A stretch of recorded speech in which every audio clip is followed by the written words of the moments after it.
Bismillahirrahmanirrahim. Terima kasih saya ucapkan pada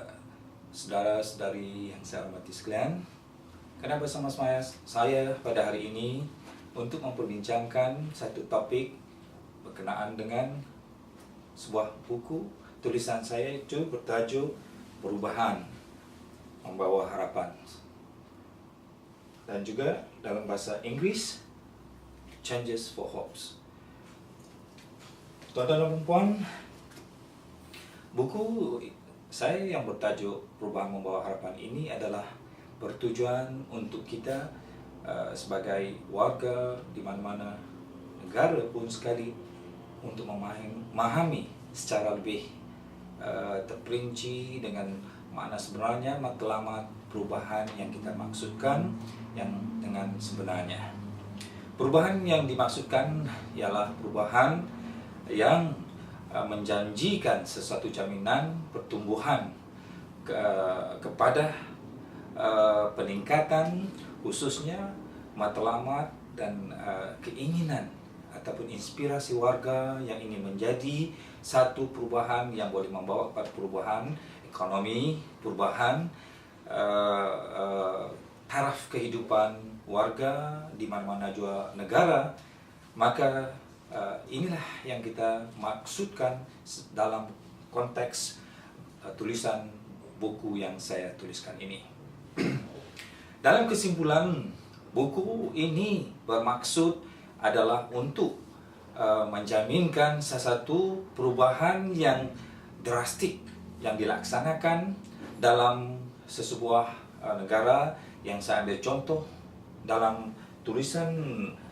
buku saya ini, yaitu pengkajian di dalam pencapaian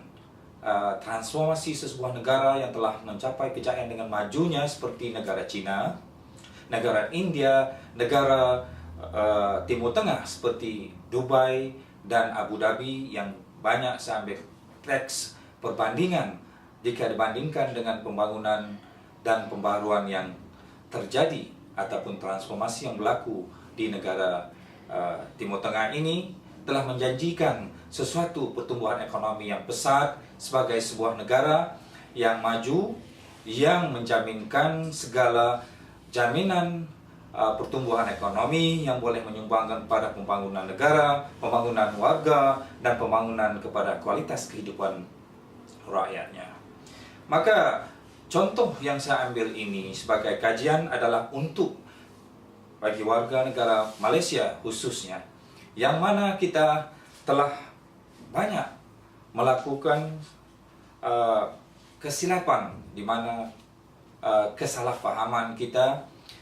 mengenai pemahaman pembaharuan, transformasi ataupun perubahan yang dimaksudkan oleh banyak pihak maupun ahli-ahli politikus ataupun pemimpin-pemimpin negara ataupun pemimpin pembangkang, mana-mana juga pemimpin-pemimpin warga yang menyatakan hasrat ingin melakukan pembaharuan dengan sebenarnya. Maka dalam konteks tulisan saya ini nyata membawakan kepada saudara dan saudari sekalian supaya sama-sama kita mengkaji dan membuat satu pemikiran yang lebih luas, secara pemikiran yang lebih terbuka. Maka kita kajikan kenapa berlakunya kemajuan di negara luar seperti China, India, dan Timur Tengah ini, yaitu perubahan yang berlaku dengan drastiknya, tidak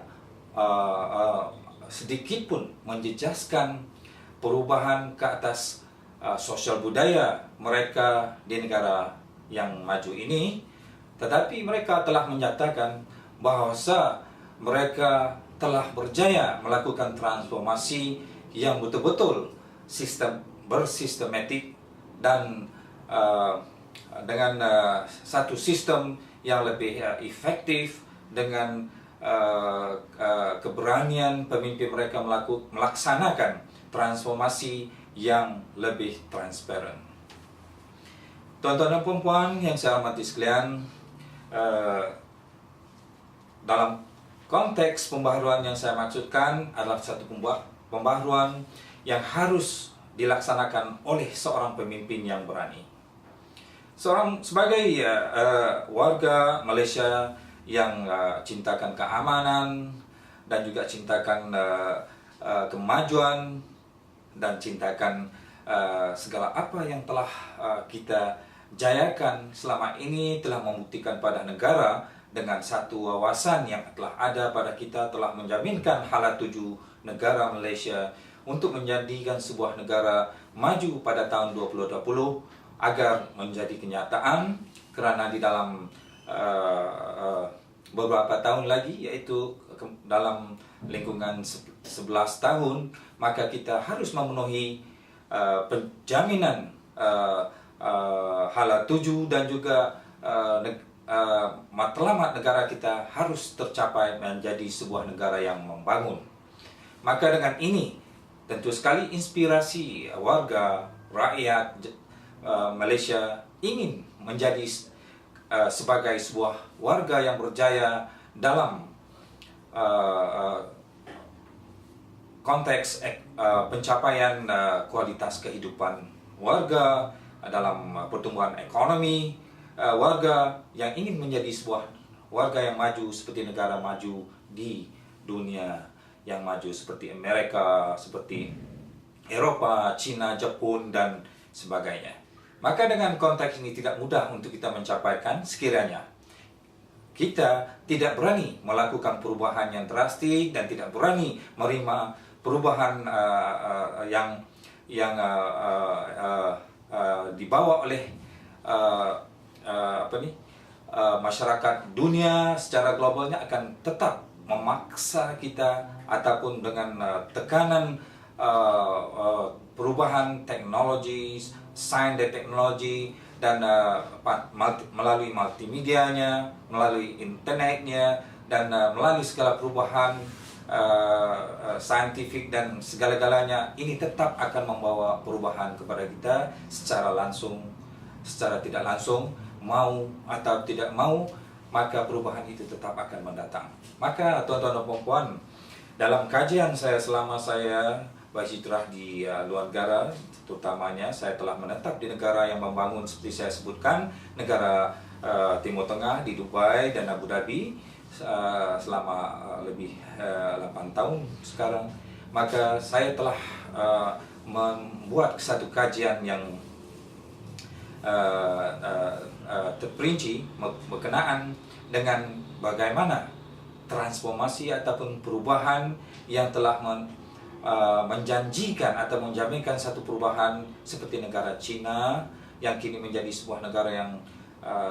maju di dalam bidang ekonomi, yang mempunyai padat penduduk sejumlah 1,3 bilion penduduk, yang juga sebuah negara yang paling unik, mengamalkan 3 sistem politik yang unik di dunia, yang seperti mana di Beijing yang mengamal sistem komunisme, di Taiwan yang mengamalkan sistem sosialis, dan di Hong Kong mengamalkan sistem demokrasi. Amat unik sekali, tetapi berjaya menjadi sebuah negara yang maju, kuasa ekonomi dunia yang kedua dalam pada tahun 2011 ini, seperti mana kenyataan IMF baru-baru ini. Ternyata juga dengan diikuti oleh negara India yang mempunyai padat penduduk